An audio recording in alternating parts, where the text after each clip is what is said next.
Pambababoy ng ina. Yan ang mga ideya niyang panlaban. Pinapagana yung bumbilya gamit ilaw ng tahanan.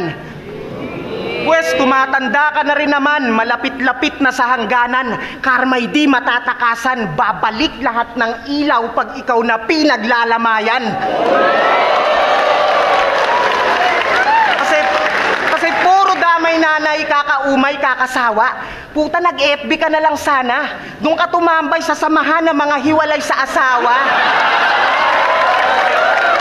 Oops! Di lang basta chismis. Konektado pa sa punto. Talagang iniwan niya ng misis, kaya nga natuto siya magluto. At nung pinindeho si Damuho sa metal na nakinig, nang di na makaramdam ng kilig at para mapagpag yung ipot niya sa ulo, nakipagbalian na lang ng leeg. Kaya pala laging ginagamit yung salita na ring.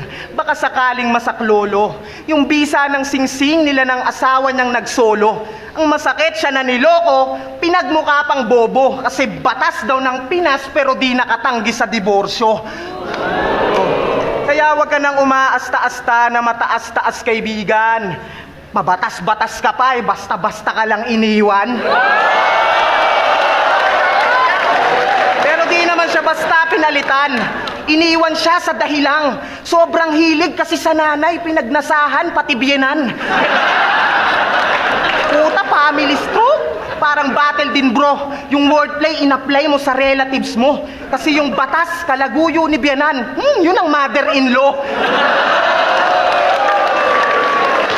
Pero seryoso, mukhang ang konti ng dumalo. Kasi di ko alam kung bakit. Porque tropa mo si Arik, palagi kang sinasabit.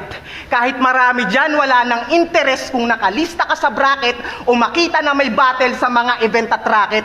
Mukhang mas maigi pa kasi yung mga rookie na may talent, habang tong mic, itinatabi, total ang hirap na i-market. Oo, laos ka na kasi, pero sabi ko palag, total si Arik malaki yung salapi na nilapag. Para sa sulat ko nga ani, puta pera na agad. Pagtanggap sa mark money, mga setup ko bayad. Kaya tulad ng laban niya kay Price, yan ay basag din sa akin. Tila sa batang pasaway, siya'y matandang iyakin. Oo, sa simpleng 4 bars may sinadyang isalin. Reference ay Rostar kasi tong Mark beat sa akin. Kasi di nagpapabaya to sa laban, magsulat at sa ulo.